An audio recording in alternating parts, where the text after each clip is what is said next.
Hey there. Welcome to tonight's collection of true horror stories. I know many of you listen to these tales in the quiet hours when the world feels different and shadows grow longer. Before you settle in too deeply, take just a moment to hit that like button and subscribe for more stories like these. Also, I'd love to know where you're listening from and what time it is there. Drop a comment and let me know if you're listening in bright afternoon sunshine or in the deep darkness of night. Now, find your comfortable spot, dim those lights, and let's begin. Story 1. The music box arrived 3 days after my grandmother's funeral, shipped from her apartment in Brooklyn with a note in her shaky handwriting that simply read, "Forgive me, Natasha.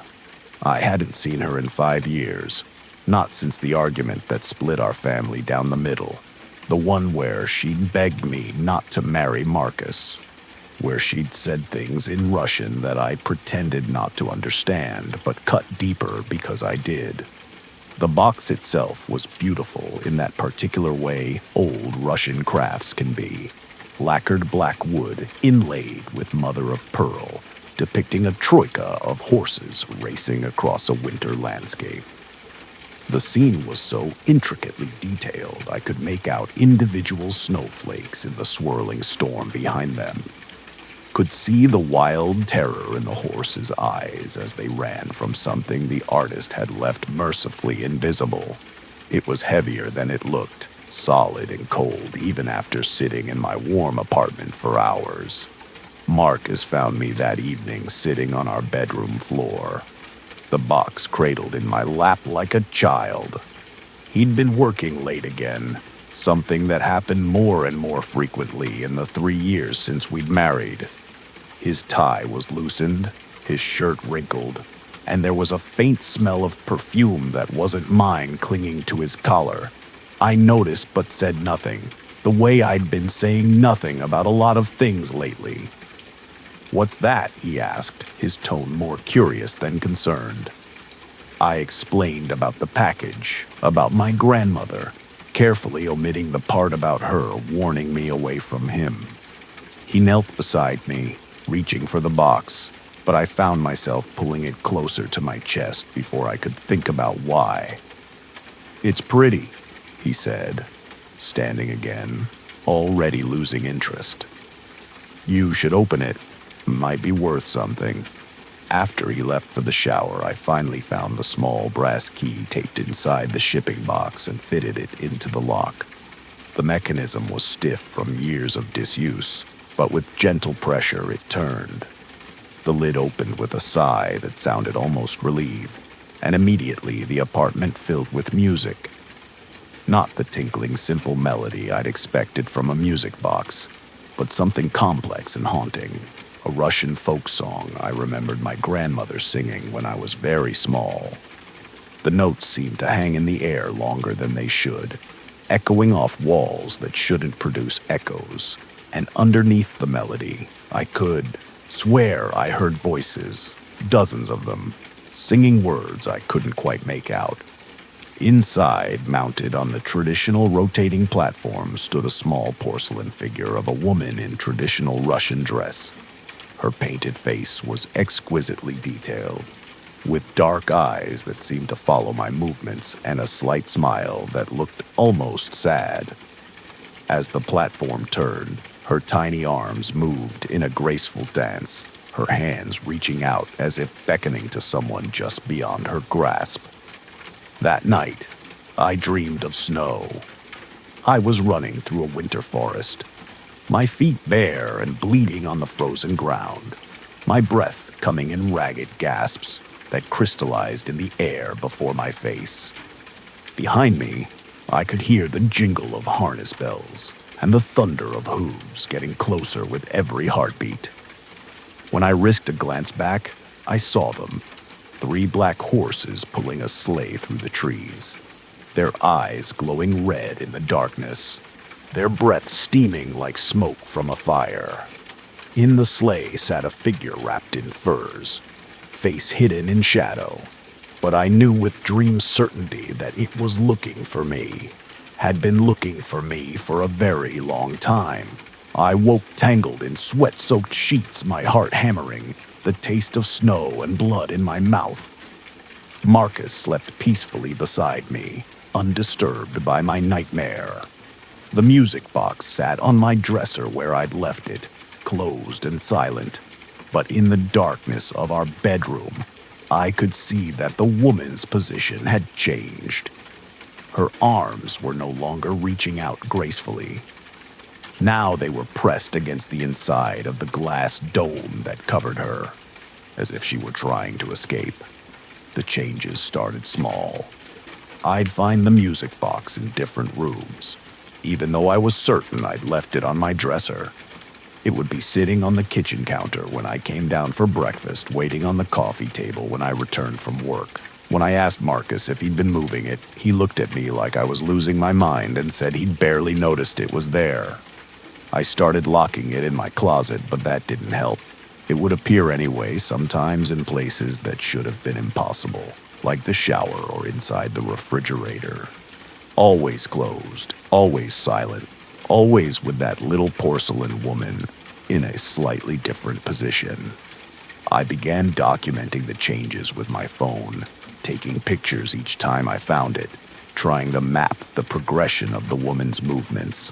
Over the course of a week, she went from pressed against the glass to kneeling, from kneeling to standing with her back to me, from standing to pointing at something I couldn't see beyond the edge of her small painted world.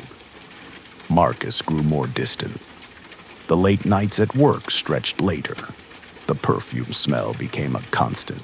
One night, I found long blonde hairs on his jacket, a shade nowhere near my dark brown. When I confronted him, he was so casual in his dismissal, it hurt worse than if he'd been defensive. "You're being paranoid," he said, not even looking up from his phone. "Maybe you should talk to someone. You haven't been yourself since your grandmother died." But I had been myself. Maybe more myself than I'd been in years. It was as if my grandmother's death had lifted some fog I hadn't known I was walking through, and now I could see clearly the trap I'd walked into when I'd ignored her warnings and married him anyway. The music box played on its own now. I'd wake at 3 a.m. to that haunting melody drifting through the apartment, would find it sitting open on my nightstand. The little woman spinning slowly in the darkness. The song seemed sadder each time I heard it, more desperate, and the voices underneath the music were getting louder, clearer. I started to make out words in Russian, fragments of warnings and pleas. "Run," they whispered, "before it's too late, before you become like us." I researched the music box obsessively, staying up late after Marcus had gone to bed, falling down rabbit holes of Russian folklore and family curses. I found references to objects that carried the trapped souls of women who'd been betrayed, artifacts that passed from generation to generation, collecting the spirits of daughters and granddaughters who hadn't heeded the warnings of those who came before. The forums I found were filled with stories that echoed my own, women who'd inherited similar objects, women who'd ignored the warnings of their mothers and grandmothers, women who'd disappeared. One post in particular caught my attention, written by someone with the username Last Daughter. She described a music box identical to mine, talked about the dreams of running through snow, the changing position of the porcelain figure, the voices in the night. Her last post was dated 3 months prior. "It's almost time," she'd written. "The woman in the box is pointing at the door now. I know what's coming. I can hear the horses. I should have listened. I should have run. Tell my daughter, if you ever meet her, tell her not to make my mistakes." The post had no replies. I tried messaging the user, but the account had been deleted. That night, I checked the music box with shaking hands. The porcelain woman was pointing directly at our bedroom door. Marcus came home late again, stumbling slightly, reeking of alcohol and that same perfume. I was sitting in the dark living room, the music box in my lap, watching the door and waiting. "Jesus, Natasha, you scared me," he said, flipping on the light. "What are you doing sitting here in the dark?" I didn't answer right away. The music box felt warm in my hands, almost alive, and I could feel a vibration running through it, like a purr from a cat or the rumble of an approaching storm. "Who is she?" I asked quietly. He had the grace to look uncomfortable for about 3 seconds before the mask of innocence slid into place. "Who's who?" "Tasha, you're not making sense." I stood up, still cradling the box. "The woman you've been seeing. The one whose perfume you wear home. The one whose hair I find on your clothes." He laughed, but it sounded forced, nervous. "You really have lost it. This is what I'm talking about. Ever since that thing arrived, you've been different, paranoid, obsessive. Maybe we should get rid of it." He reached for the music box, and the moment his fingers touched the lacquered lid, the music started. Not the gentle music box melody, but something fierce and wild, a howl of rage and pain that seemed to come from everywhere at once. Marcus jerked his hand back as if burned, his face going pale. "What the hell was that?" In the sudden silence that followed, we both heard it. From somewhere outside our apartment, faint but getting closer, the sound of harness bells and galloping hooves. Marcus tried to laugh it off, said it was probably just someone's car stereo, but his hands were shaking, and I could see the fear in his eyes. The temperature in the room was dropping rapidly, our breath beginning to fog in the air. The music box flew open in my hands, and the porcelain woman was no longer alone on her platform. She was surrounded now by dozens of other tiny figures, each one unique, each one in a different traditional dress, each one with their hand raised, pointing at Marcus. I understood then what my grandmother had been trying to tell me, what she'd been trying to protect me from. This wasn't a curse on our family. It was a protection, a warning system passed down through generations, a way for the women who came before to save the women who came after. Every woman in my family who'd been betrayed, who'd been hurt, who'd been destroyed by a man they'd trusted. They were all here, trapped in this box, waiting to help the next daughter, her who needed them. And they were telling me it was time to leave. The hoofbeats were getting louder now, rattling the windows, shaking the walls. Marcus was backing toward the door, his face twisted with fear and confusion. "What did you do?" he whispered. "What the hell did you do?"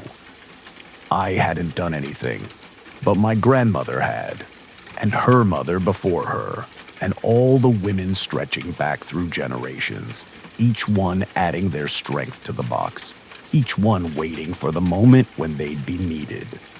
The door burst open, though Marcus was nowhere near it, and a wind that smelled of snow and blood and ancient ice swept through the apartment. The lights flickered and died, plunging us into darkness broken only by the faint glow of the city outside our windows. In that dim light, I saw them. The 3 horses from the music box lid, no longer frozen in their painted scene, but alive and massive. Their eyes burning red, their breath steaming. They filled our small apartment impossibly, and yet they were there, solid and real and terrifying. And in the sleigh behind them sat the figure I'd seen in my dreams, wrapped in furs, face still hidden in shadow. But now I could see what the figure was, or rather, what they were. Not one person, but many, all the women from the music box, merged into a single presence of cold rage and ancient justice. Marcus was screaming, pressing himself against the wall, but there was nowhere for him to go. The figure in the sleigh extended a hand, pale and delicate, and absolutely implacable. and beckoned to him. "No," he sobbed. "No, please, I'm sorry. I'll change. I'll be better. Please." But the women in the sleigh weren't interested in apologies. They'd heard too many of those over too many generations. They'd been promised change by too many men who never changed. Marcus was pulled forward as if by invisible ropes, his feet dragging across the floor, leaving marks in the hardwood. He reached out to me, pleading with his eyes, but I just stood there, the music box warm and comforting in my hands, and watched. The sleigh door opened, revealing darkness inside, an absence so complete it hurt to look at. Marcus was drawn inside, still screaming, still begging, and then the door shut and the screaming stopped. The horses turned, their massive bodies moving with impossible grace in the confined space. And for a moment, the figure in the sleigh looked directly at me. The shadows fell away from their face, and I saw my grandmother there, and my great-grandmother, and women stretching back through time, all of them young and old at once, all of them smiling with fierce joy.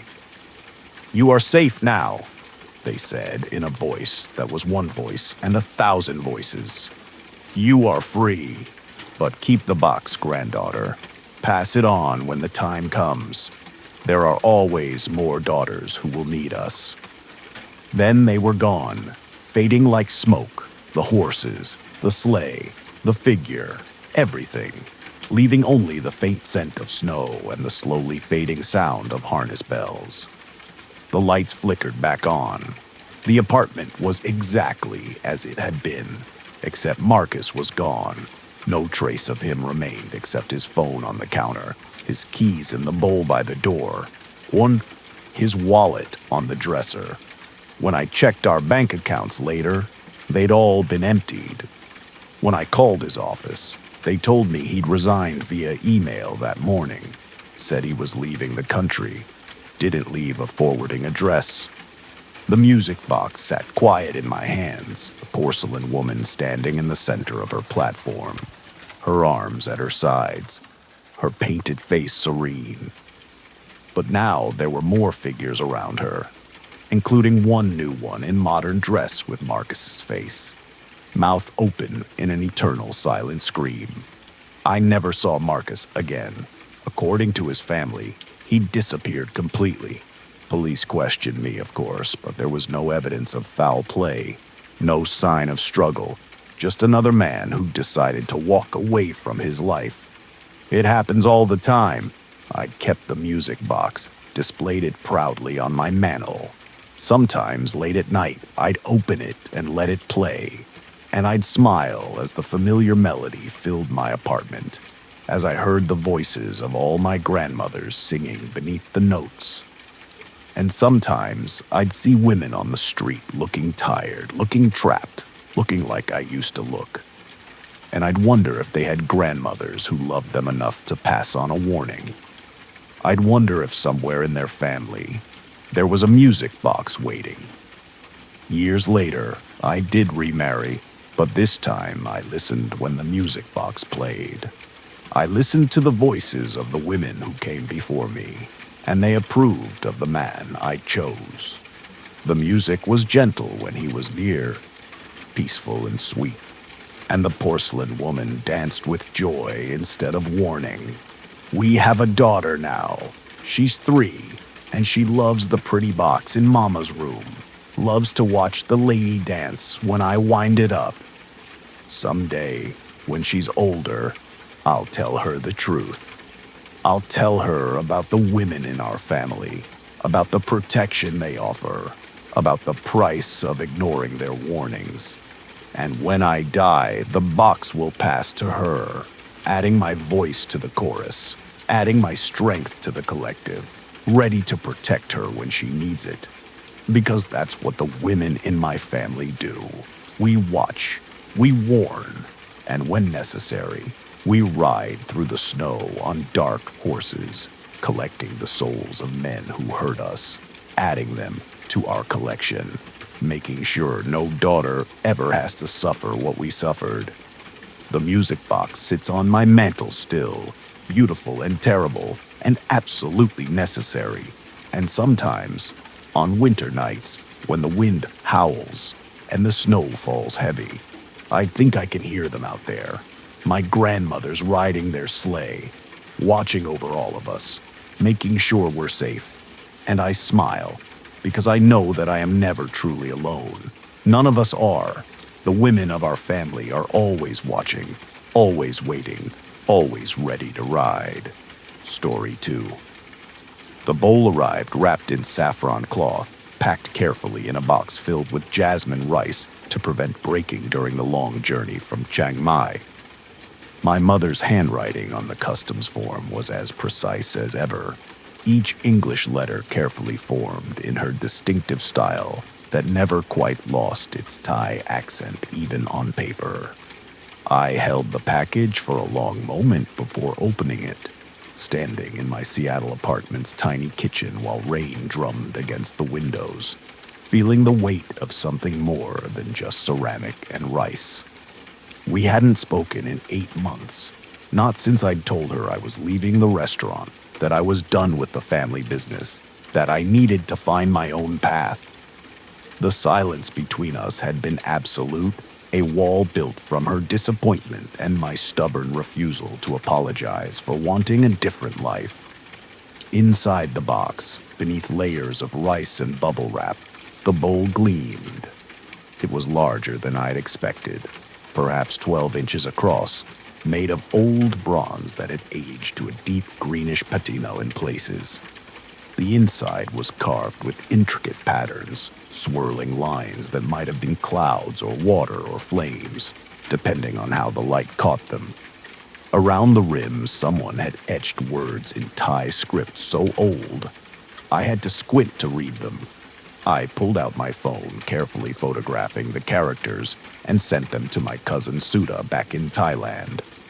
Her response came within minutes, a string of shocked emojis followed by, "Where did you get this? This is a temple offering bowl. Very old. Very important.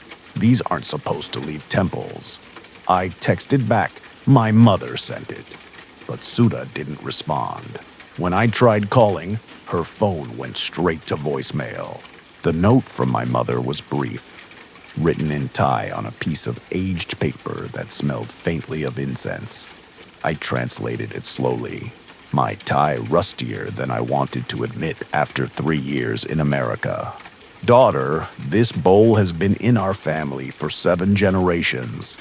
It comes from the temple where your great-great-great-great-grandmother served as a keeper. She died protecting it during the war. Each woman in our family since has added her offering. Now it is your turn. Feed it properly, and it will protect you. Neglect it, and it will remind you of your obligations. There are some debts that cross oceans." I set the bowl on my counter, unsettled. My mother had always been dramatic about family duty and tradition, but this felt different, heavier. I knew the stories, of course. Every Thai family has them. Tales of spirit houses that must be maintained, of amulets that protect their wearers, of objects that bridge the world of the living and the world of spirits. But I'd always thought of them as superstitions. Cultural artifacts we maintained out of respect for the old ways rather than any real belief. That night, I dreamed of a temple I'd never seen but somehow recognized.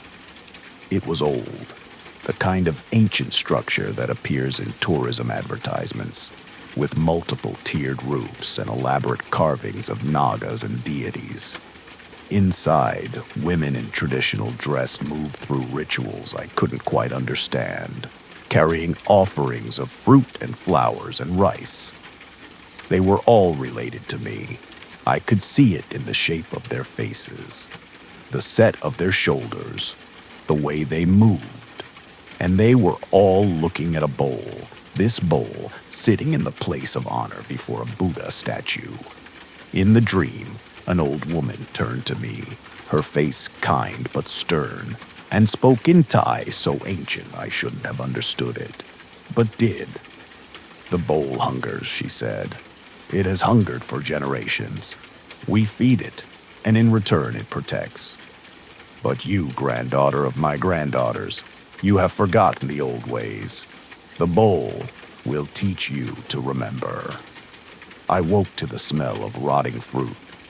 The apartment reeked of it, sweet and putrid, like a market at the end of a hot day when the unsold produce has begun to turn.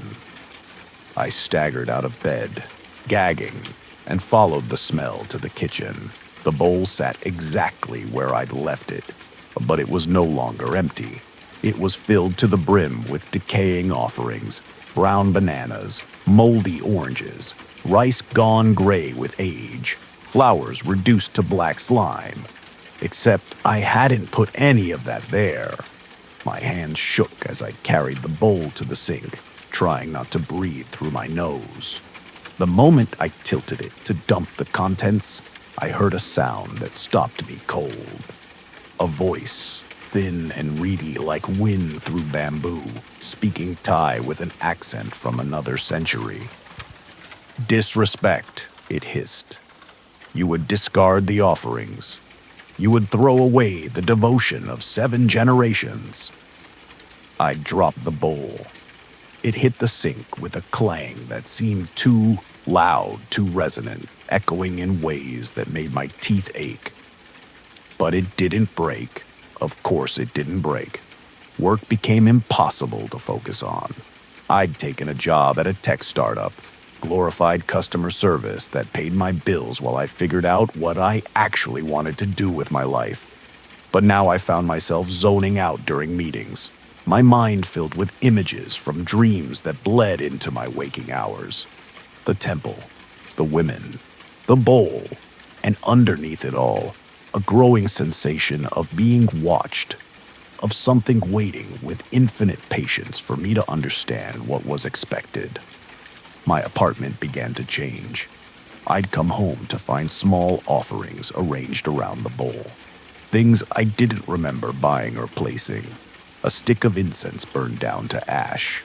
A cup of water, fresh despite having no memory of filling it. Jasmine flowers that couldn't have come from anywhere nearby. Seattle in October offering no such blooms. My roommate Elena noticed nothing. I think you're working too hard, she said when I tried to explain. Maybe take a few days off. Go see your family. But I couldn't go home. Going home meant admitting my mother was right. That I couldn't make it on my own. That the restaurant and the family business and the weight of 7 generations were inescapable. The bowl started appearing in my dreams more frequently, but now it was showing me things. Memories that weren't mine, but belonged to the women who'd come before me. I saw my great-great-great-great-grandmother, young and beautiful, serving in the temple as war raged outside. I watched her hide the bowl when soldiers came, watched her die with a blade in her chest rather than reveal where she'd concealed it. I saw my great-great-great-grandmother carrying it through jungles during the migration south, her feet bleeding, her child crying on her back, but the bowl wrapped carefully in her only spare cloth. I saw my great-great-grandmother offering rice to it every morning during the famine, even when her own children cried from hunger, because she knew, somehow knew, that keeping the bowl fed meant her family would survive. I saw my great-grandmother bringing it to Bangkok, hiding it during the modernization, when the old ways were being swept aside for progress and development. I saw my grandmother maintaining the daily offerings in secret, even as she ran a business and raised children in an increasingly secular world. And I saw my mother, young and idealistic like I'd once been, trying to escape to America, trying to leave it all behind, only to be pulled back by dreams and obligations and the weight of something that transcended individual desire. Each woman had tried to escape. Each woman had eventually submitted. And each woman had added something to the bowl, some essence of themselves that accumulated over generations until it became something more than just bronze and craftsmanship. It became expectation itself, given form and weight and voice. 2 weeks after the bowl arrived, I woke to find my apartment transformed. Every surface was covered in offerings: fruit, flowers, incense, candles, even prepared food I didn't remember making. But that smelled exactly like my mother's cooking. And standing in my kitchen, translucent but unmistakable, were women. 7 of them, spanning centuries of fashion and style, but all with my face, my eyes, my blood. They didn't speak, but they didn't need to. Their presence said everything. The bowl sat in the center of the kitchen table, and as I watched, it began to fill with light. A soft golden glow that reminded me of temple candles and early morning prayers. The women gestured to it, their movements synchronized, graceful, insistent. "I don't know how," I whispered, my voice cracking. "I don't know the prayers. I don't remember the rituals. I left all of that behind." The oldest woman, the one I recognized from my dreams as the original temple keeper, smiled sadly. When she spoke, her voice echoed from both inside my head and from all around me. "The prayers are not in your mouth, granddaughter. They are in your blood. The rituals are not in your memory. They are in your bones. You cannot leave behind what you are." She moved closer, and I saw that her chest still bore the wound that had killed her. A dark line across her traditional dress that seeped shadow instead of blood. "We do not ask you to give up your life. We ask you to remember where that life comes from. We ask you to maintain the connection. Feed the bowl, honor the offerings, acknowledge the debt you owe to those who died so you could live." I wanted to argue, to insist that I didn't owe anyone anything, that I had the right to live my own life free from the weight of generations. But looking at these women, at the grandmother and great-grandmother stretching back through time, I saw my own face reflected 7 times over. I saw the sacrifices they'd made, the dangers they'd survived, the traditions they'd maintained even when it would have been easier to let them die. The bowl pulsed with light, and suddenly I understood what it actually was. Not a curse, not a chain, but a lifeline, a connection to every woman in my family who'd ever struggled, ever persevered, ever survived. When they'd had nothing else, they'd had this. A way to reach out across time and death and distance. A way to pool their strength, their knowledge, their protection.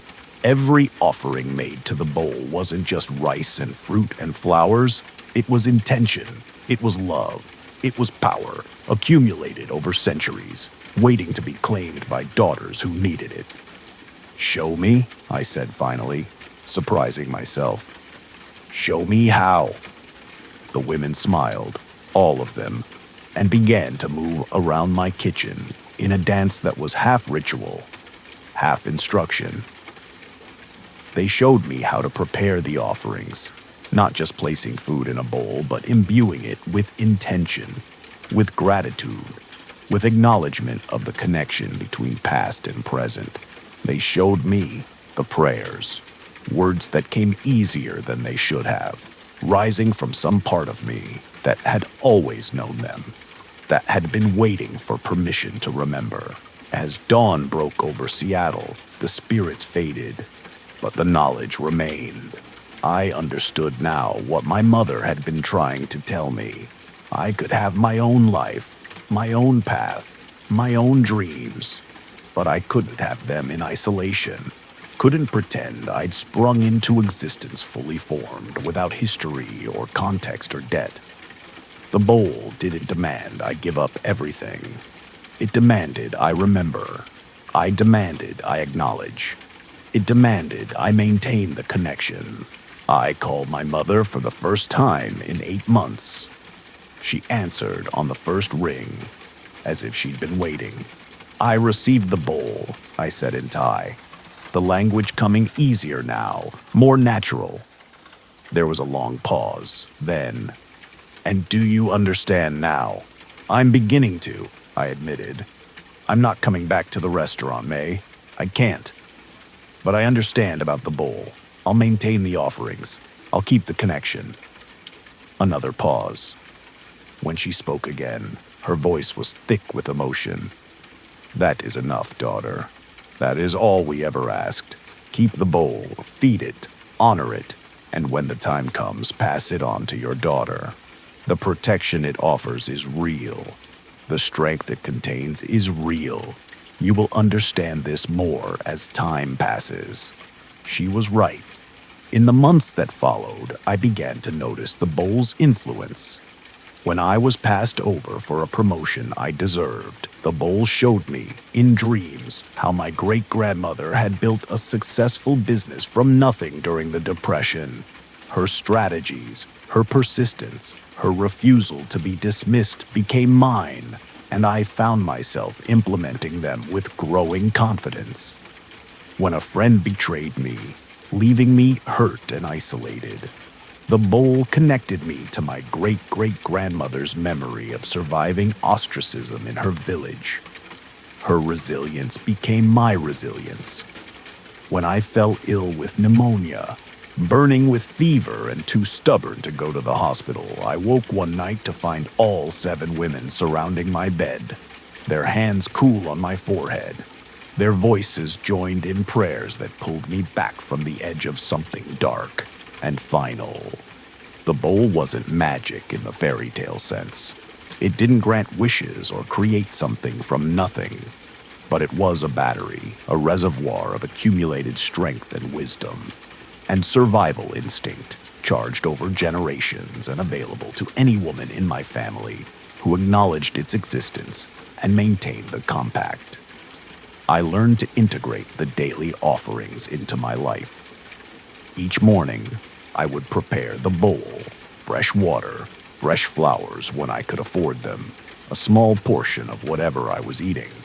And each morning, I would spend 5 minutes in quiet meditation, feeling the connection to all the women who'd come before me, drawing strength from their accumulated experience. My life didn't become perfect. I still struggled with bills, with relationships, with the constant low-level anxiety of trying to build a life in a city far from my origins. But I wasn't struggling alone anymore. I had 7 generations of survivors whispering advice, offering comfort, sharing their hard-won wisdom. I had the bowl.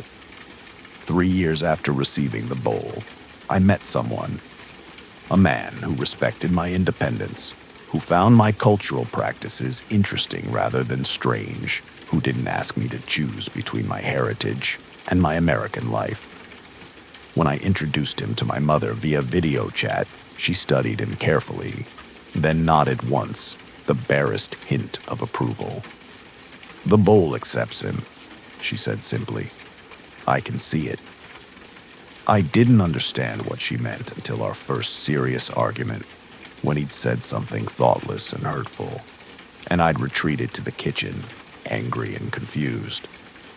The bowl had been glowing faintly, warmly, its light pulsing in a steady, reassuring rhythm.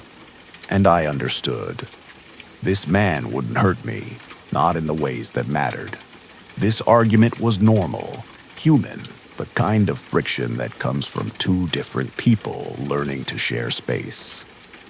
The bowl's calm told me what my own emotions couldn't, that this was worth working through.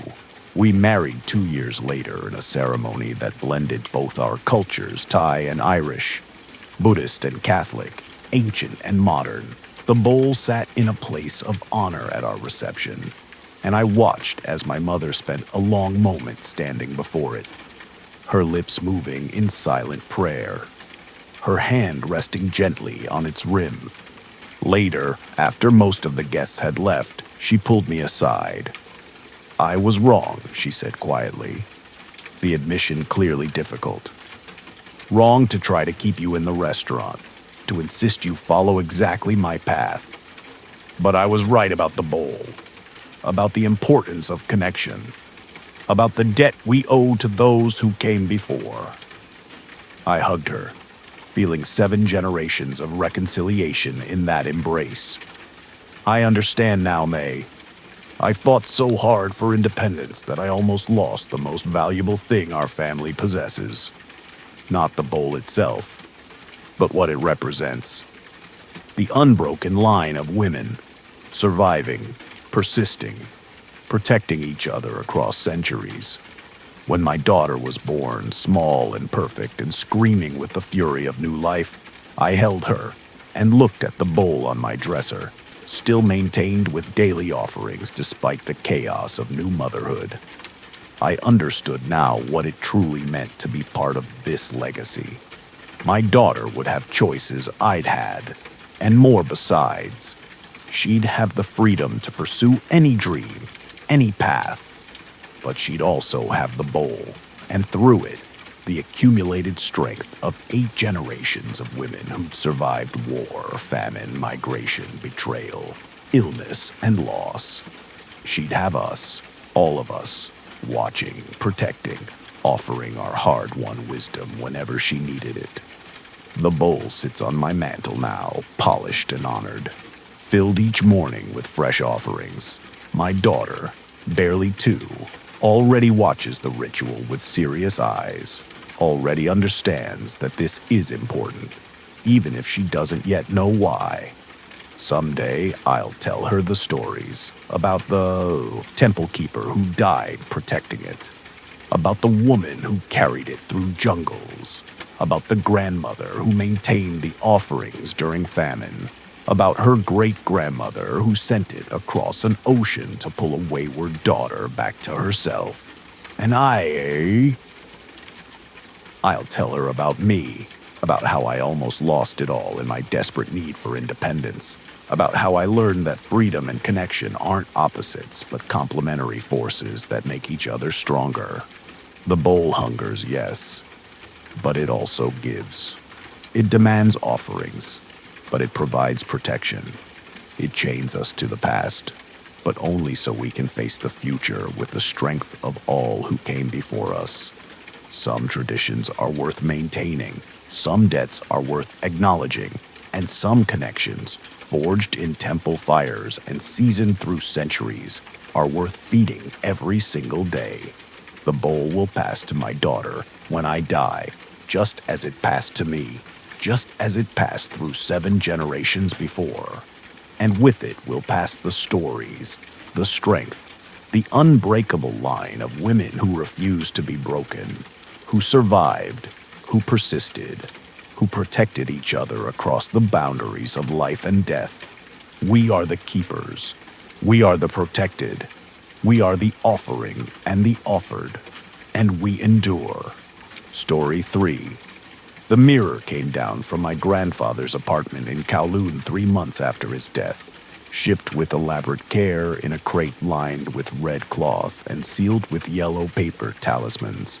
I carefully peeled away to access the contents. My mother had called to warn me it was coming, her voice tight with something I couldn't quite identify over the phone connection between Hong Kong and Los Angeles. "Jennifer," she'd said, using my English name, though we usually spoke in Cantonese. "Your Yeye wanted you to have this.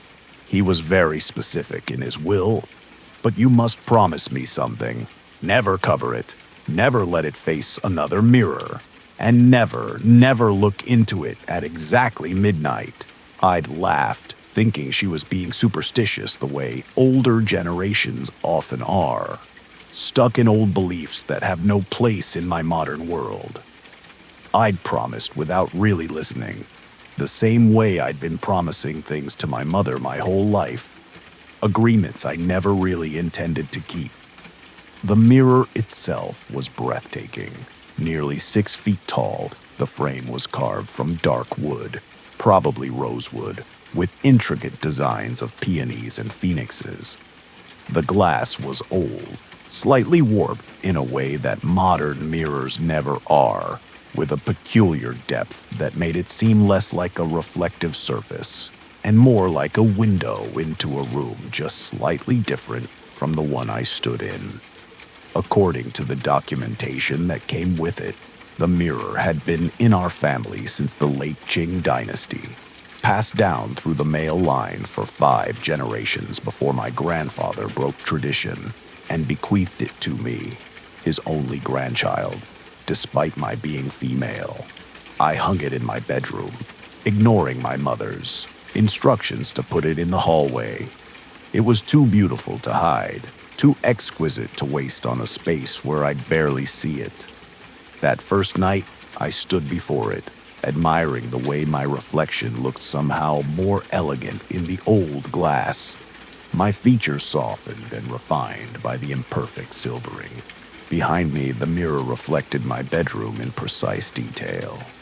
My bed with its white duvet, my desk cluttered with work from my job at the design firm, my closet with its sliding doors half open.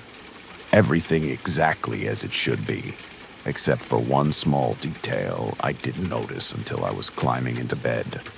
In the mirror's reflection, there was something on my desk that wasn't there in reality. A small red box, ornate and old-fashioned. I turned to look at my actual desk, but of course, there was nothing there. When I looked back at the mirror, the box remained in the reflection, sitting innocuously among my sketches and coffee cups. I should have covered the mirror then, should have called my mother, apologized for my arrogance, asked what I should do. But I told myself it was a trick of the light, a quirk of the old glass, nothing more.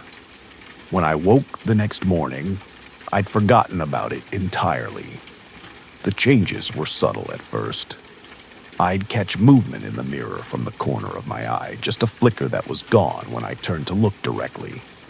The red box in the reflection remained, growing slightly larger each day, moving from the desk to the dresser to the nightstand, getting closer to the bed, closer to me. I started having dreams about Hong Kong, about places I'd never been but somehow recognized. Dark alleys in Kowloon-walled city, even though it had been demolished before I was born. Opium dens with smoke hanging thick in the air. Gambling houses where men with hard eyes dealt cards and secrets with equal indifference. And in every dream, there was a woman. She was beautiful in the way of old photographs. Her face pale and perfect. Her dress a traditional qipao that whispered silk when she moved. She never spoke, but she was always watching me with eyes that held centuries of patience. My mother called weekly, always asking the same questions. Have you noticed anything strange? Have you been having dreams? Jennifer, tell me the truth. But I kept dismissing her concerns, insisting everything was fine, even as my apartment grew colder, even as I started waking with scratches on my arms I couldn't explain, even as the red box in the mirror grew larger and more ornate. One night, I brought someone home. Daniel, a man I'd been seeing casually from work, someone who talked about cryptocurrency and craft beer and had no interest in family history or cultural superstitions. We were in my bedroom, his hands on my waist, his mouth on my neck, when he suddenly froze.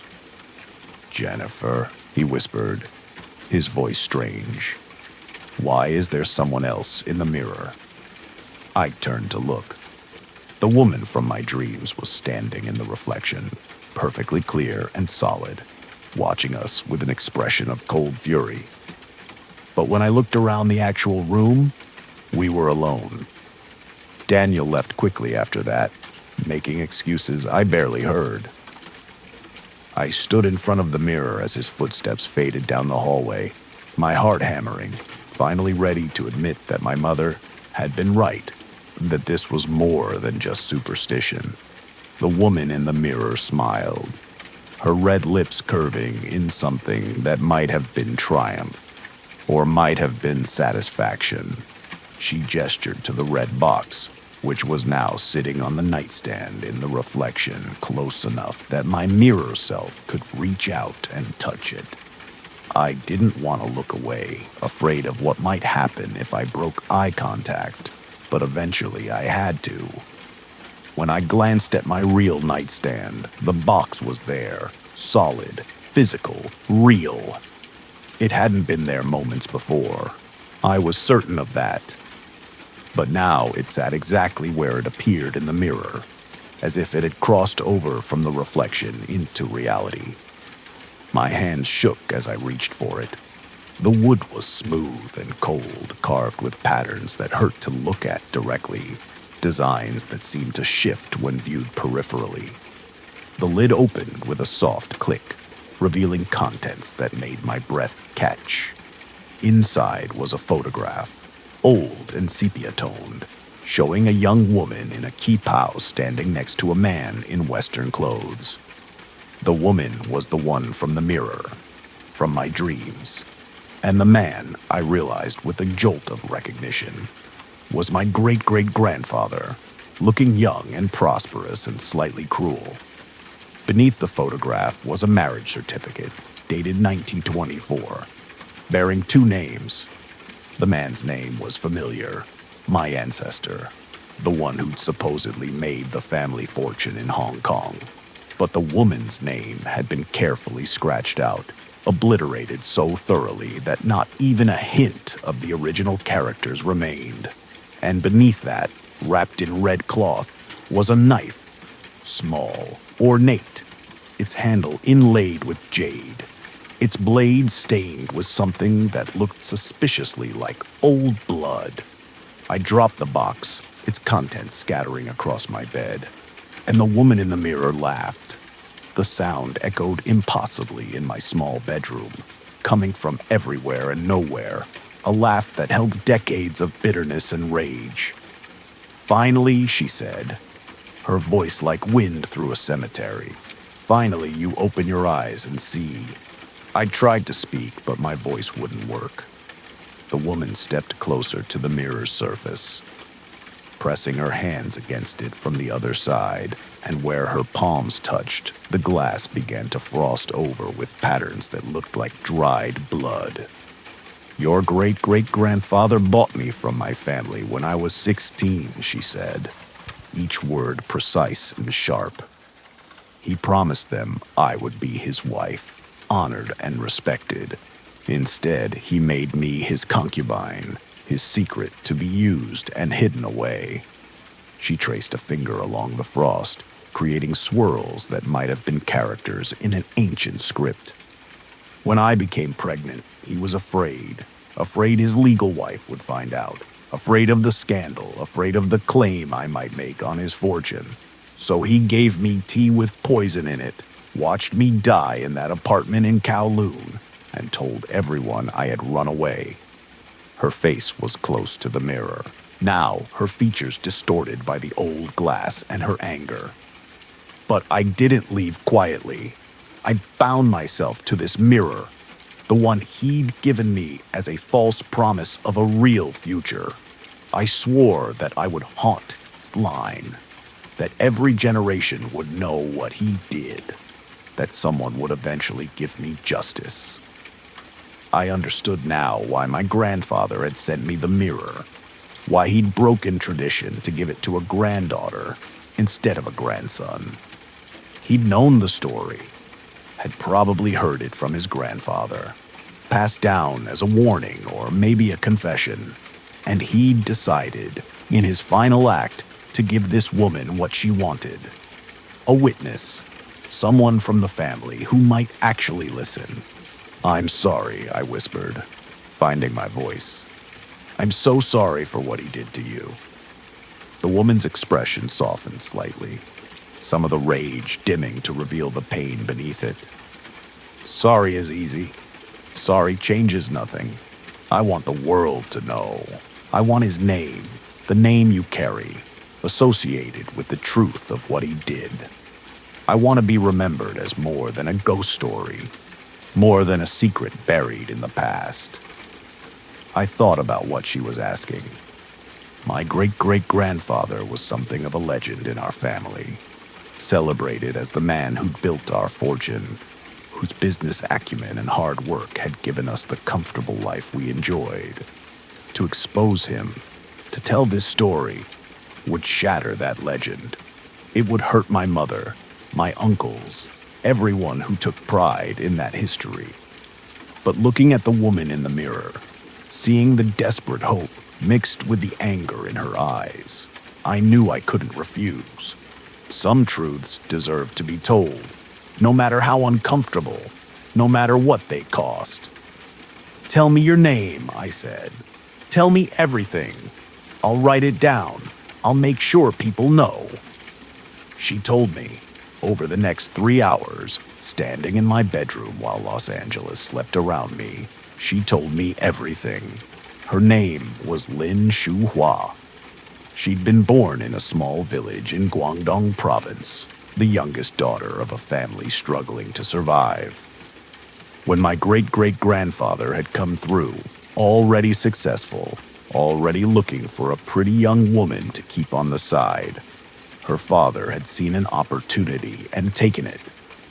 She described the apartment in Kowloon where he'd kept her. Nice enough, but isolated. A gilded cage where she was expected to be available whenever he visited, but invisible the rest of the time. She described learning she was pregnant, the brief, foolish hope that this might change things, that he might legitimize their relationship. She described the tea he'd brought her, sweet and bitter at the same time, and how she'd known, even as she drank it, what it was, but had been too powerless to refuse. And she described dying, slowly and painfully, while he sat and watched, his face expressionless, already composing the story he'd tell about her disappearance. The worst part, she said, her voice breaking for the first time, was that I loved him, despite everything, despite knowing what he was. I loved him, and he felt nothing for me at all. I wrote it all down, every word, my hand cramping as I filled page after page with her story. When she finally fell silent, the first gray light of dawn was creeping through my windows, and my hand ached from writing. "What will you do with this?" she asked, her voice softer now, almost afraid to hope. "I'm going to publish it," I said. "I'm a designer. I'll create something beautiful and terrible with your story. I'll make sure people see it, understand it, remember you." The woman, Lin Shuhua, closed her eyes, and tears ran down her face. Though she was only a reflection, and shouldn't have been capable of crying. "Thank you," she whispered. "Thank you." Over the next 3 months, I worked obsessively on the project. I combined her testimony with historical research, finding records that corroborated parts of her story. I tracked down the location of the apartment where she died, now torn down and replaced with a shopping mall. I found her family's village, discovered that her disappearance had been noted in local records as suspicious. I designed a book, part history, part art piece, part memorial. I included photographs of the mirror, transcripts of Lin Shuhua's testimony, historical context about the treatment of concubines in early 20th century Hong Kong, and a full accounting of my great-great-grandfather's crimes. My mother was horrified when I showed her the mock-up. "Jennifer, you can't publish this. Think of the family. Think of your Ye-Ye's memory." "I'm thinking of Lin Shuhua's memory," I replied. "She deserves to be more than a ghost. She deserves to be a person, with a story, with a name." We fought, the worst argument we'd ever had. But in the end, I published it anyway. The book garnered attention, both positive and negative. Some praised it as an important reclamation of a silenced voice. Others criticized him as washing dirty laundry in public, disrespecting ancestors, betraying family. I didn't care. Because the night after the book was released, I came home to find the mirror changed. The glass was clear now, clearer than it had ever been, with no imperfections, no warping, no sense of depth beyond the surface. Lin Shuhua was gone. In her place, my reflection smiled at me. Just my reflection, with tears running down my face. On my nightstand, the red box sat open and empty. The photograph, the marriage certificate, the knife, all had vanished as if they'd never existed. But the story remained. Lin Shuhua's story, preserved now in print and digital form, shared and discussed and remembered. She'd gotten what she wanted. Justice, maybe, or at least acknowledgement. Sometimes when I look into the mirror now, I think I see her, just for a moment, standing behind my reflection and smiling. Not with anger or bitterness, but with something that might possibly be peace. The mirror has stayed with me through 2 moves and a career change. I'll pass it on to my own daughter someday, if I have one. Not as a warning or a curse, but as a reminder. Some debts transcend death. Some wrongs demand to be acknowledged. And sometimes the most important thing we can do is simply listen to the voices history tried to silence and make sure they're finally heard. Story 4. The marigolds appeared on my doorstep the morning after the accident, a full day before anyone should have known where I was living. I'd just moved into the apartment, one of those anonymous corporate complexes in Phoenix where nobody knows their neighbors and nobody asks questions. Perfect for someone trying to disappear. I bent to pick up the bouquet, my ribs screaming in protest, the bruises on my face throbbing with each movement. The flowers were fresh, vibrant orange and yellow, tied with a ribbon that might have been white once but had faded to the color of old bones. There was no card, no name, just the flowers and a faint scent that reminded me of the cemetery where we'd buried my grandmother 6 months ago. My grandmother, who'd raised me in Tucson after my parents died, who'd filled our house with the smell of canela and chocolate, who'd taught me to make pan de muerto and told me stories about Dia de los Muertos that I'd dismissed as folklore meant for children.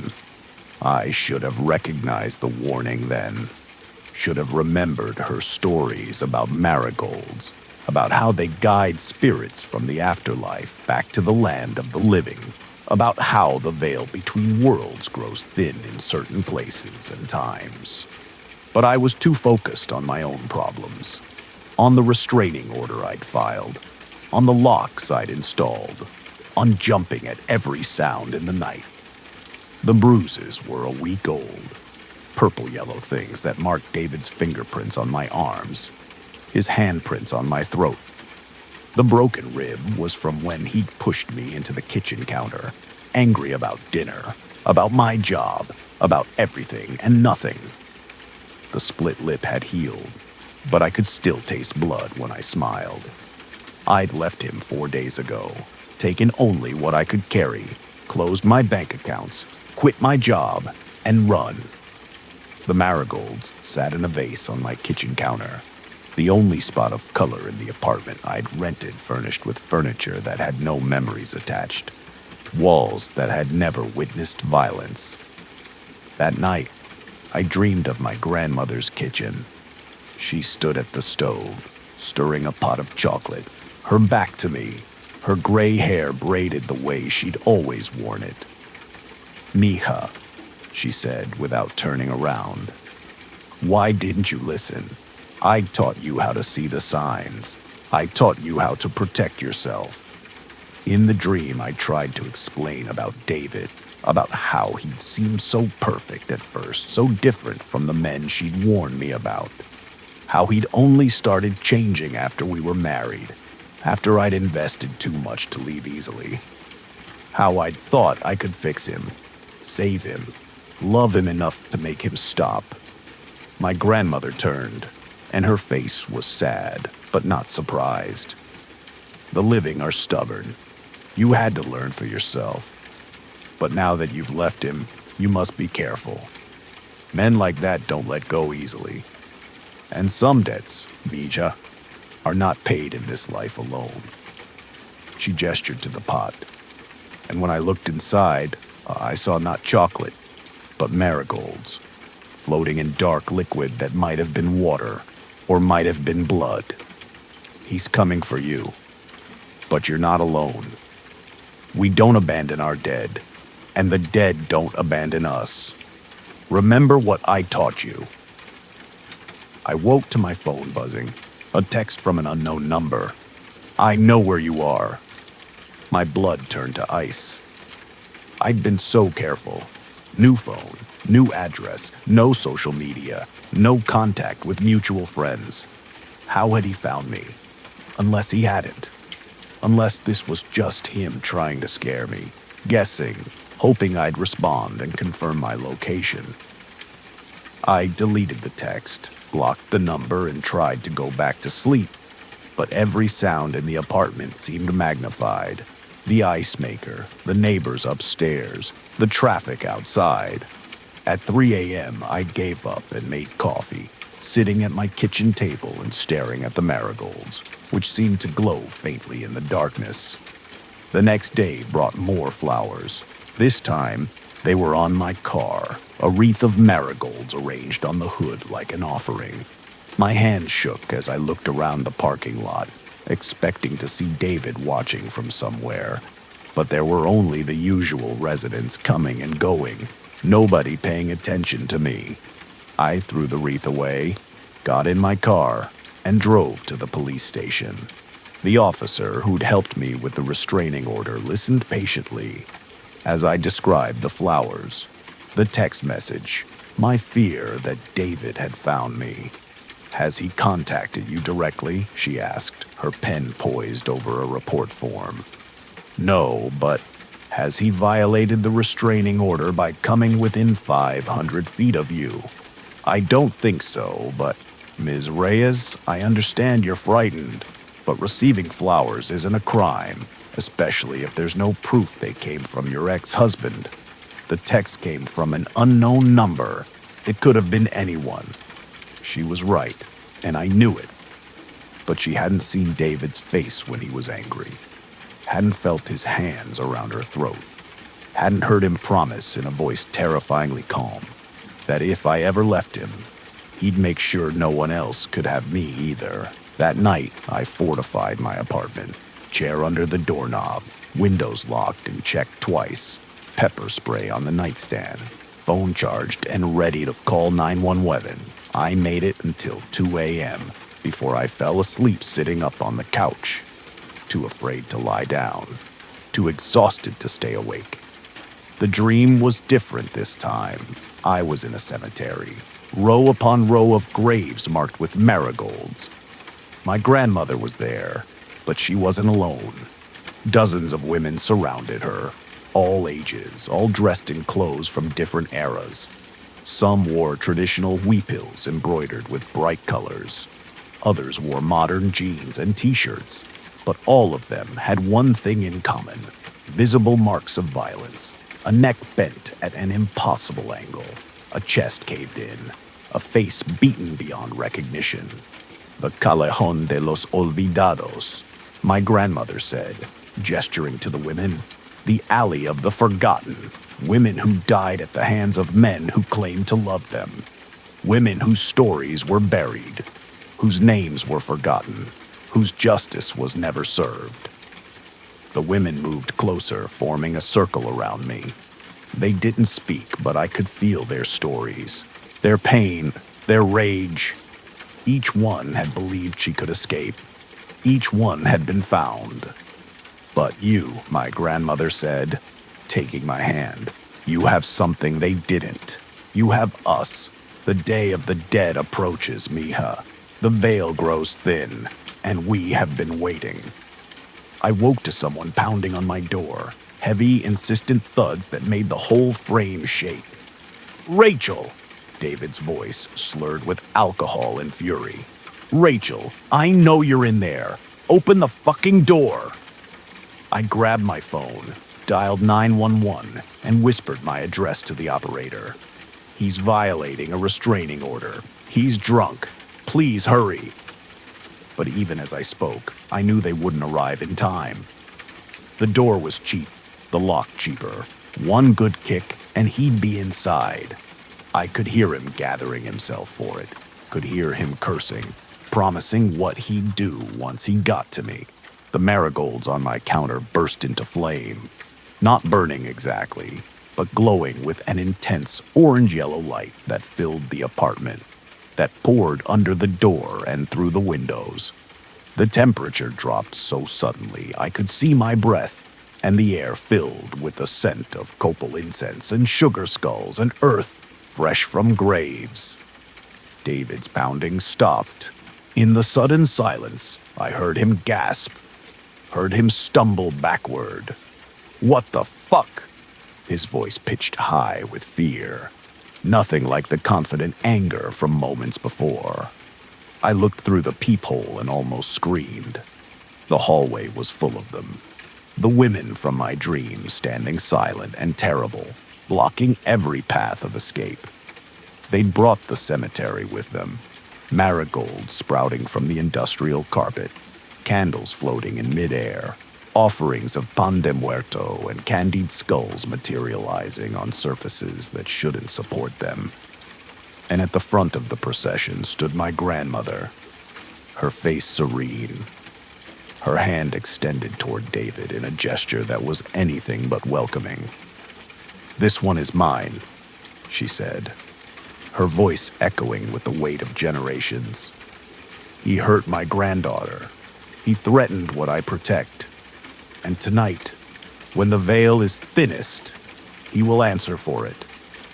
David ran. I heard his footsteps echoing down the hallway, heard him crashing down the stairs, heard his car start with a screech of tires as he fled into the night. The women watched him go, their expressions unchanging, patient. They'd waited months or years or decades for justice. They could wait a little longer. My grandmother turned to me, and through the door, through wood and metal and locks, our eyes met. "You are safe now, Mia. We watch over our own, but you must remember, you must honor us. You must tell our stories. The dead protect the living, but only if the living remember the dead." The light faded. The women dissolved like morning mist. The marigolds on my counter crumbled to ash, except for one perfect flower that remained vibrant and alive. When the police arrived, David was already gone. They found his car abandoned 3 miles away, doors open, keys in the ignition. They found his phone with the last text he'd been typing still on the screen, half of a threat that would never be finished. But they never found him. The investigation went on for weeks, then months, then quietly closed as a cold case. His family blamed me, said I must have done something, hired someone, hurt him somehow. But I knew the truth. David had driven into the desert that night, following headlights that weren't from any living vehicle, drawn by voices that sang in Spanish and Nahuatl, and languages older than either. The desert keeps its secrets, and the dead keep their promises. Dia de los Muertos came 6 weeks later. I built an ofrenda in my apartment, carefully arranging photographs of my grandmother, offerings of her favorite foods, marigolds from a local market that felt warm to the emu touch even in the cool November air. But I also added something else. Candles for the forgotten women.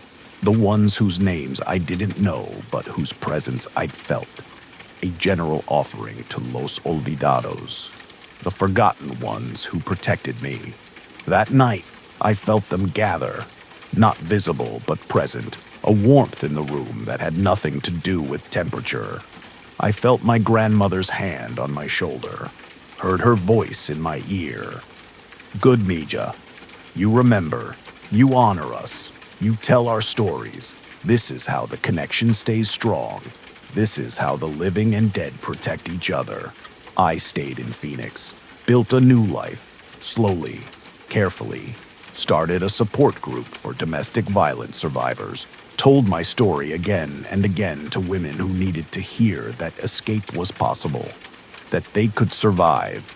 And on every Dia de los Muertos, I build my ofrenda, elaborate and beautiful, honoring not just my grandmother, but all the women who came before, all the women who died but refused to let death end their ability to protect and guide those who came after. Sometimes, late at night, I still get text messages from unknown numbers, but now they don't frighten me. Now they say things like still watching or still here or still protecting. My grandmother reaching across the veil, reminding me I'm never truly alone. The dead don't abandon us, and we must never abandon them. The marigolds on my altar bloom year-round now, never wilting, never dying. A constant reminder that love transcends death, that family bonds stretch across worlds, that the women who came before us are always watching, always ready to step in when the living need them most. David's case remains open. Sometimes, hikers in the desert report seeing things, a figure walking among the saguaros, calling out for help that never comes, followed always by a procession of women carrying flowers and candles. The story spread among the local communities, becoming folklore, becoming legend. But I know the truth. Some men create their own hell, and some women, even in death, make sure that hell is exactly what they deserve. Story 5. The recipe book arrived at my Nashville apartment with a return address from Louisiana, but no name. Just a P.O. box number I didn't recognize. The package was wrapped in brown paper that had water stains blooming across it like dark flowers. And when I cut the twine that bound it, the smell that rose up made my eyes water. Decay and sweetness mixed together in a way that shouldn't have been possible. Inside was a book I'd never seen but somehow recognized. Its leather cover warped with age and humidity. Its pages yellowed and brittle. My great-aunt Delilah's cookbook, the one my mother had always said was lost in the flood that took Delilah herself 20 years ago. But here it was, impossibly, sitting in my hands and smelling of river water and rot. I opened it carefully, afraid the pages would crumble at my touch. The recipes were written in multiple hands, spanning what looked like several generations. The oldest entries, in carefully formed copperplate script, dated back to the 1860s. Butter beans and rice, fried catfish, gumbo recipes with measurements given in handfuls and pinches rather than cups and teaspoons. As I flipped through, the recipes grew more modern, the handwriting changing with each generation. My great-great-grandmother's spidery script, my great-grandmother's bold, slanting letters, my grandmother's neat printing, and finally, toward the end of the book, Aunt Delilah's flowing cursive, the recipes growing stranger as her entries progressed. Crow meat pie for keeping secrets. Graveyard dirt cornbread for settling old scores. River water gumbo for calling what's been lost. I should have thrown it away immediately. Should have recognized it for what it was. A record of conjure, of root work, of the kind of magic my mother had spent her entire life trying to escape when she moved us away from Louisiana and toward the respectability of Nashville society. But I was curious, and curiosity has always been my downfall. I was a food blogger, moderately successful, making decent money from sponsored posts and a cookbook deal I'd just signed. My whole brand was about recovering lost Southern recipes, about preserving culinary traditions that were disappearing, as the old generation died off. This book was exactly the kind of source material I'd been dreaming of. Recipes that hadn't been sanitized for modern audiences, that still carried the weight of real history. The first recipe I tried was innocent enough. Aunt May's peach cobbler for sweet dreams. I made it exactly as written, following the unusual instructions to stir the batter only clockwise, to speak the names of my ancestors while the peaches cooked, to serve it in my grandmother's dishes. It was delicious, the best peach cobbler I'd ever made. And that night, I dreamed of my grandmother's kitchen in Louisiana. So vivid I could smell the chicory coffee and hear the screen door banging in the summer breeze. I woke feeling peaceful, rested in a way I hadn't been in months. The blog post I wrote about the recipe got 3 times my usual engagement. Comments poured in from readers wanting more. Do you have any recipes for prosperity? What about love?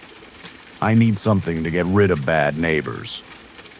I laughed it off, but I was already flipping through Aunt Delilah's book, looking for the next recipe to try. The gumbo came next. Delilah's dark gumbo for seeing true.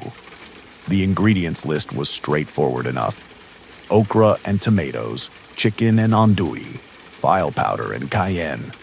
But the instructions were anything but normal. Cook on the dark of the moon. Add a strand of your own hair. Stir with a silver spoon inherited from someone dead. Serve to those whose true nature you wish to reveal. I had a dinner party planned for that weekend. My boyfriend Marcus and 3 of my closest friends. We'd been together for 2 years, and I'd been expecting a proposal any day. My friends kept hinting that he was going to pop the question soon, that they'd seen him looking at rings. I made the gumbo more out of curiosity than any real suspicion. After all, if magic was real, I'd know it by now, wouldn't I? The meal was perfect. The gumbo was rich and complex, layers of flavor that developed on the tongue. But as we ate, something strange began to happen. My friend Jennifer, who'd always been so supportive of my blog, started making snide comments. Must be nice to profit off of other people's culture, she said, her voice dripping with venom I'd never heard before.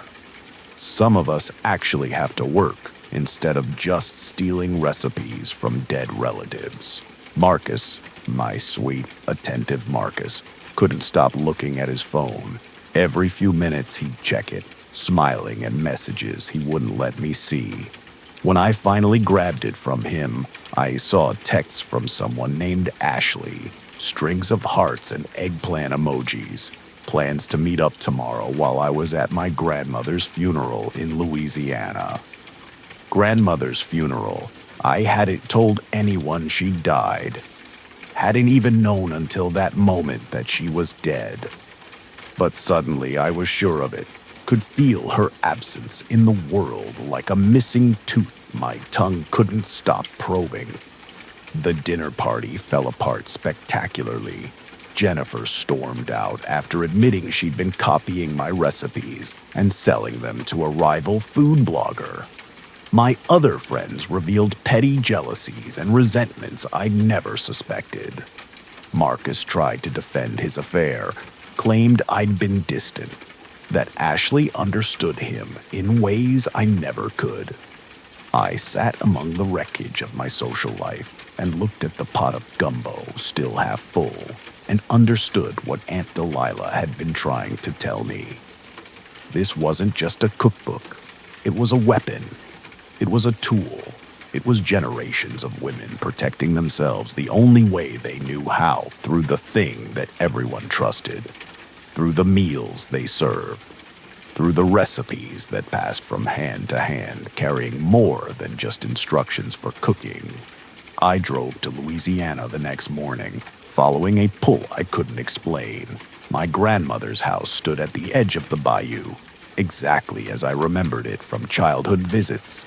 A shotgun house with a sagging porch and screens that needed mending. Inside, my mother sat at the kitchen table, her face drawn and tired, surrounded by my aunts and cousins, all of them dressed in black.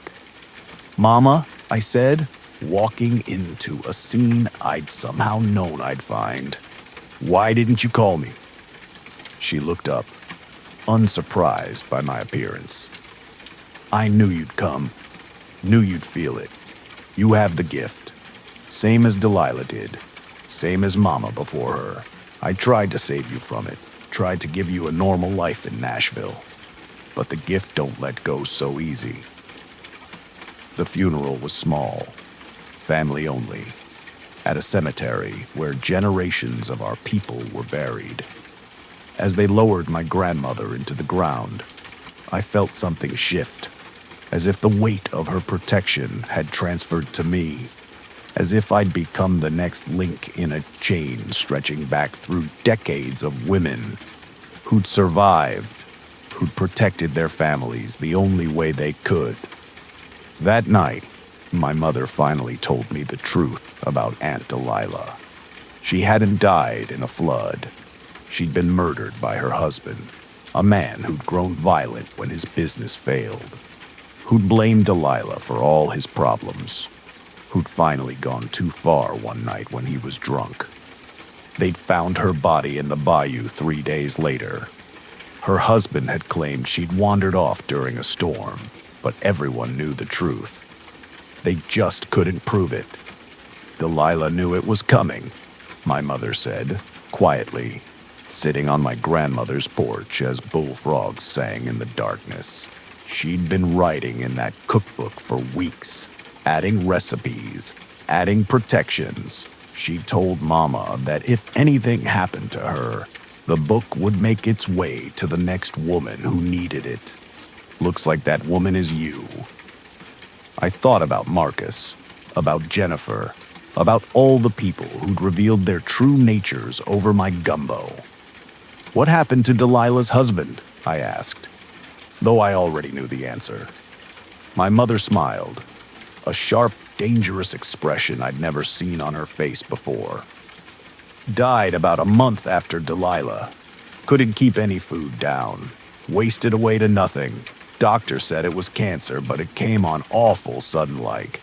Mama cooked for him toward the end, brought him soup and bread. Said it was the Christian thing to do, forgive and care for the sick." She stood up, brushing dirt from her dress. "The women in our family, we've always known how to protect ourselves. It's in the food, in the recipes, in the knowing that gets passed down mother to daughter. You can reject it, like I tried to, or you can embrace it, but you can't ignore it. That cookbook found its way to you for a reason. I stayed in Louisiana for a week, learning from my aunts, from my cousins, from the women who'd stayed connected to the old ways that my mother had run from. They taught me how to read the recipes for their true meaning, how for sweet dreams really meant for psychic protection, how for prosperity meant for drawing money, how for settling old scores meant something darker that they wouldn't quite explain but that I understood anyway. I learned that every recipe in that book served two purposes. One was nourishment for the body, the other was magic for the soul, protection and power wrapped in cornbread and gumbo, in peach cobbler and dirty rice. When I returned to Nashville, Marcus was gone. He'd cleaned out his half of the apartment, leaving only a note saying he hoped we could be friends someday. I threw the note away and made crow meat pie, following Aunt Delilah's recipe exactly. Not because I wanted to hurt him, but because some secrets need keeping, and I needed to make sure he never spoke about the things he'd seen in my apartment. The cookbook he'd glimpsed, the recipes he'd eaten. My blog changed after that. I still posted recipes, still maintained my brand, but I started being more selective about what I shared, who I shared it with. The real recipes, the ones with power, those I kept to myself, using them when I needed protection, when my intuition told me someone was dangerous, when I saw women in my comment section talking about abusive partners or threatening exes. I'd invite them to dinner parties, small gatherings where I'd serve food from Aunt Delilah's cookbook, recipes for seeing true, for gathering courage, for protection. I never told them what they were eating, but I always watched as something changed in their faces as they left my table, standing a little straighter, speaking a little louder, ready to make the hard choices they'd been avoiding. The cookbook grew as I used it, new recipes appearing in handwriting that looked like mine but couldn't be, instructions for situations I hadn't faced yet but would. The book was alive somehow, accumulating the knowledge and power of every woman who'd used it, becoming more potent with each generation. I added my own recipes eventually. Adelaide's comeback cornbread for courage, Grace's good riddance greens, Revenge Roux for those who can't leave well enough alone. Each one tested, each one effective, each one another tool in the arsenal the women of my family had been building for over a century. Sometimes, late at night, I dream of them, all my ancestors gathering in a kitchen that exists somewhere between this world and the next, or cooking together, sharing recipes, protecting the daughters and granddaughters who will come after her. Aunt Delilah is there, young and whole, her neck unmarked by the violence that killed her. She smiles at me across the dream kitchen and nods, approving, welcoming me to the sisterhood of women who protect through food, who pass down power disguised as recipes, who ensure that the tools of survival are there when they're needed. The cookbook sits on my counter now, never hidden, always available. My mother finally reconciled herself to my choice, admitted that some gifts can't be refused, some callings can't be ignored. We cook together sometimes, her reluctantly sharing the recipes she'd tried to forget, me writing them down in careful script, adding them to the book that'll pass to my daughter someday, if I have one. Because this is what the women in my family do. We survive, we protect, we cook, and through the simple act of feeding people, we change the world, one meal at a time, one recipe at a time, one act of magic wrapped in cornmeal and love at a time. The food is always delicious, but it's never just food. And that's the secret we've been keeping for generations, hiding in plain sight, protecting ourselves and each other through the oldest magic there is, the magic of the hearth, the table, the kitchen where women have always gathered, always plotted, always made sure that when the world tried to consume us, we had the tools to bite back. Story 6. The Dreamcatcher arrived on a Thursday, delivered by USPS in a box marked, "Fragile, handle with care." I found it sitting outside my apartment door in Minneapolis, addressed to me in handwriting I didn't recognize, but that felt unsettlingly familiar, like a voice calling from deep memory. Inside, wrapped in tissue paper the color of old bone, was a dream catcher unlike any I'd seen in the tourist shops that littered every reservation border town. This one was old, genuinely old, made from bent willow and sinew that had aged to the color of dried blood. The web woven inside the circle was intricate beyond belief, patterns that hurt to look at, directly that seemed to shift and reconfigure when viewed from different angles. Hanging from the bottom were feathers, crow, and owl if I was any judge, and 7 leather-wrapped bundles that felt wrong to touch, heavy with something more than their physical weight. There was a note tucked into the tissue paper, written in that same familiar hand. "You've been having the dreams. It's time you understood why. Hang this above your bed. Let it do its work. Your grandfather would have wanted you to know the truth." My grandfather had died when I was 10, before he could teach me much about our Ojibwe heritage. before I'd learned to appreciate what he'd been trying to pass on. My mother had married a white man and moved us away from the reservation, away from the community, into the anonymous suburban sprawl where I learned to code switch, to downplay my heritage, to be native enough to check the box on scholarship applications, but not so native that it made people uncomfortable. The dreams had started 3 months ago. Every night without fail, I'd find myself walking through a forest that existed in no geography I'd ever seen. The trees were impossibly tall, their branches weaving together overhead to block out the sky. The forest floor was soft with what felt like ash rather than leaves. And everywhere I looked, I saw eyes watching from the shadows, patient and hungry and waiting for something I couldn't name. Sometimes I'd hear voices in the dreams speaking in Ojibwe that I barely understood, my grandfather's language that I'd never properly learned. They seemed to be arguing, debating something about me, about choices I hadn't made yet, about debts I didn't know I owed. I'd wake exhausted, my sheets drenched with sweat, my heart pounding, the taste of smoke in my mouth. I tried everything. Sleep medication that left me groggy but didn't stop the dreams. Therapy, where I talked about stress and processed my complicated feelings about my heritage.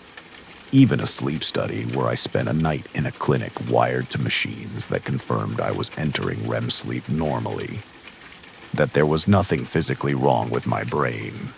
But the dreams continued, growing more vivid, more urgent, until I was afraid to sleep at all. So when the dream catcher arrived with its promise of explanation, I hung it above my bed despite every rational instinct screaming that this was superstition, that dream catchers were tourist kitsch, that there was no way a piece of bent willow and feathers could affect my subconscious mind. That night, the dream was different. I found myself in the forest as always, but this time I wasn't alone. My grandfather stood beside me, looking exactly as I remembered him, wearing his old flannel shirt and jeans, his long gray hair pulled back in a ponytail. "Grandfather," I whispered, using the Ojibwe word that came easier in dreams than in waking. He smiled, sad and proud at once. "Finally, you're ready to listen. Took you long enough, grandson. 3 months you've been walking this forest, and only now do you think to look for a guide." He started walking, and I followed, questions piling up faster than I could articulate them. Where were we? Why was I dreaming this? What did he mean I was ready? "This place," he said, gesturing to the impossible forest around us, "is where all dreams happen. Not just yours. Everyone's. Every sleeping mind touches this place, walks these paths, though most don't remember come morning. But some people like you, like me, like all the dreamwalkers in our family going back generations, we remember. We can navigate, and if we learn the skill, we can influence." We walked deeper into the forest, and gradually I became aware of other figures moving through the trees. Some were solid and clear, others were mere suggestions, transparent outlines that flickered in and out of existence. "Every person you see here is dreaming right now," my grandfather explained. "That solid woman there, she's a lucid dreamer, aware and in control. Those flickering figures, they're people in light sleep, barely touching this place. And those," he pointed to shadows that moved without any visible form, "those are something else. Those are the ones you need to understand." The shadows gathered as we walked, following us at a respectful distance but clearly interested. Up close, I could see they had a form, but it was wrong. Too many limbs, faces that shifted between human and something else, eyes that reflected light that didn't exist. "What are they?" I asked. my voice barely a whisper. Nightmares, my grandfather said simply. Or rather, nightmare entities. They exist here in the dream realm, feeding on fear, on anxiety, on the dark thoughts that bubble up when conscious control slips away. Most people encounter them occasionally, have a bad dream, wake up scared. But some people like you, we attract them. Something about our bloodline, about the choices our ancestors made, makes us visible to them in a way others aren't. He stopped walking and turned to face me fully. Our family made a bargain a long time ago. Power for a price. The ability to walk dreams, to influence them, to navigate this realm consciously. It's helped our people for generations. Dreamwalkers could scout enemy camps while sleeping in their own beds, could heal trauma by entering another's dreams and fighting their demons alongside them, could commune with ancestors and spirits that exist here between worlds. But the price, he continued, his expression darkening, is that we're marked. The nightmare entities can see us, track us, feed on us more easily than they can normal dreamers. And if we don't learn to protect ourselves, if we don't master the skill, they'll eventually consume us, drive us mad, make us unable to distinguish dream from waking, make us lose ourselves. I thought about the last 3 months, about the exhaustion, the paranoia, the moments where I'd been unsure if I was awake or asleep. How do I protect myself? I asked. How do I stop them? My grandfather smiled. You don't stop them. You learn to control them. You learn to be a dream walker like I was, like your great-grandfather was, like all of us have been. The dream catcher you, hung above your bed, that was mine. It's been passed down through the family for 5 generations, collecting the knowledge and power of each dreamwalker who owned it. It's not like the tourist trash you see in gift shops. This one is real, made properly, blessed properly, and most importantly, fed properly. Fed? I echoed, not liking where this was going. The bundles hanging from it, he explained. Each one contains something precious from a dreamwalker in our family. Hair, nail clippings, in my case, a tooth. These anchors allow us to exist here, even after death, to guide our descendants, to pass on our knowledge. You're not just using a dream catcher, you're accessing a library, a training ground, generations of accumulated skill, all focused on keeping you alive and teaching you what you need to know. Over the next several weeks, my dreams became a classroom. Each night, my grandfather, or one of the other ancestral dreamwalkers, would teach me something new, how to recognize the difference between my dreams and someone else's, how to move through the dream forest without leaving traces the nightmare entities could follow, how to construct barriers around my mind that would let me sleep peacefully when I chose to, how to enter another person's dream if they were sleeping nearby and influence what they experienced. The skills were difficult to master, requiring a level of mental discipline I'd never developed. But the alternative, the image of myself driven mad by nightmare entities I couldn't escape, provided excellent motivation. I practiced obsessively, spending more time asleep than awake, turning my apartment into a fortress of strange rituals and preparations that would have seemed insane to anyone watching. Salt lines on the windowsills, herbs my grandfather instructed me to order from obscure websites, offerings of tobacco and cornmeal left in specific patterns, and every night the dream catcher above my bed, growing heavier, more present, as I added my own essence to its power, preparing it to pass to the next generation. But mastering the basics wasn't enough. My grandfather explained that every dreamwalker eventually faced a test, A challenge from the nightmare entities that would determine whether they had the strength to truly claim their heritage. Mine came on a Tuesday night, exactly 3 months after I'd first hung the dream catcher. I found myself in the dream forest as usual, but this time my grandfather and the other ancestors were gone. In their place was a nightmare entity larger and more terrible than any I'd seen before. It had taken a form designed to terrify me specifically, a twisted amalgamation of every fear I'd ever had. The face of my mother, disappointed and distant. The shapes of all the ways I'd failed to live up to expectations. The voice of every person who'd ever told me I wasn't native enough, wasn't white enough, wasn't anything enough. "You don't belong here," it said in a voice like breaking glass. "You're not a real dream walker. You're just a pretender, a mongrel who abandoned his heritage until it became convenient. You have no right to this power." Part of me wanted to agree, to give up, to let the entity consume me because maybe it was right. But another part, the part that had been growing stronger through weeks of training, recognized this for what it was.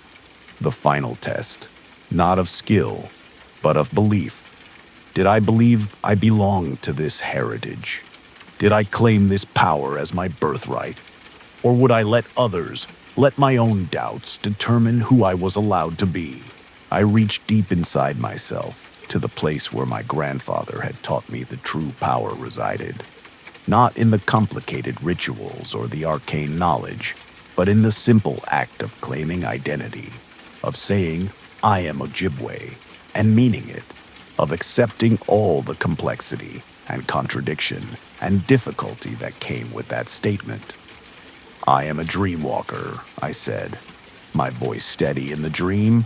"I carry the blood of my ancestors. I accept their gift and their burden, and you have no power over me." The nightmare entity screamed, a sound that shattered trees and cracked the earth. But it was already fading, losing coherence, breaking apart into harmless shadows that dispersed on a wind that shouldn't have existed. When it was gone, my grandfather appeared, pride shining in his eyes. "You understand now," he said. "Being a dream walker isn't about being perfect. It's about accepting who you are, claiming your heritage, even when it's difficult, even when you feel like a fraud. The power comes from the acceptance, from the willingness to stand up and say, 'This is mine. This is who I am.'" I woke to sunlight streaming through my window, feeling truly rested for the first time in months. The dream catcher above my bed seemed lighter somehow. Its work complete. Its newest student graduated. But I knew this was just the beginning. Now that I'd mastered the basics, now that I'd passed the test, the real work would begin. My grandfather had mentioned in passing that there were others like me, dreamwalkers from different tribes, different traditions, all working to protect their people in the realm of sleep. There were threats he hadn't fully explained, entities worse than the nightmare creatures, forces that wanted to use the dream realm for darker purposes. And now that I'd claimed my heritage, I had a responsibility to face them. Over the next year, I balanced two lives. By day, I was still a software engineer in Minneapolis, still navigating the complicated space of being a mixed-race native person in predominantly white professional spaces. But by night, I was a dream walker, patrolling the endless forest, helping other dreamers who were being harassed by nightmare entities, slowly building a network with other dream walkers I encountered in the shared space of sleep. The dream catcher remained above my bed, but I'd added my own bundle to it, my own anchor, so that someday when I died, I could continue to guide whoever came next. I'd also started keeping a journal, writing down everything I learned, creating a resource for future generations that combined the traditional knowledge with modern understanding. One night, I found myself walking the dream forest and encountered another dreamer, a young woman who looked exhausted and frightened, being pursued by nightmare entities she didn't understand. I stepped between her and them, using skills that had become second nature, and dispersed the creatures with a thought and a gesture. "How did you do that?" she asked, her eyes wide. I smiled, remembering my own confusion just a year ago. "It's a long story," I said, "but I can teach you if you're willing to learn, if you're willing to accept what you are and claim the power that comes with it." As I guided her through her first lesson, I thought about my grandfather, about all the ancestors who'd passed down this knowledge, who'd maintained these traditions even when the world told them their culture was dead. Their beliefs were superstition. Their power was imaginary.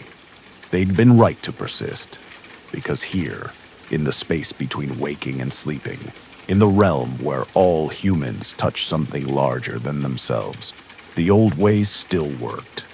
The old powers still mattered. And dreamwalkers like me still had a role to play, protecting our communities, maintaining the balance, ensuring that the realm of dreams remained a place of rest and healing, rather than terror and madness. The dream catcher hangs above my bed still, heavier now with the weight of my own experiences, my own contributions to the accumulated knowledge of my lineage. Someday it will pass to my child, if I have one, or to another relative who shows the signs, who starts having the dreams, who needs to understand what they are and what they can become. Because this is what my family does. We walk in dreams. We face nightmares. We protect the sleeping. And we pass on the knowledge generation after generation, ensuring that no one has to face the dark alone, that the power and the burden are shared, that the dream catcher, literal and metaphorical, continues to do its work, catching not just bad dreams, but catching us when we fall, connecting us to all who came before, reminding us that we are never truly alone, even in the deepest darkness of sleep. Thank you for listening to tonight's stories. I hope they've given you something to think about as you drift off to sleep, or perhaps kept you company through a quiet evening. If you enjoyed these tales, please take a moment to like this video and subscribe for more stories. Your support means everything and helps me continue bringing these narratives to you. Until next time, sleep well, and remember that sometimes the things that frighten us are trying to teach us something we need to know.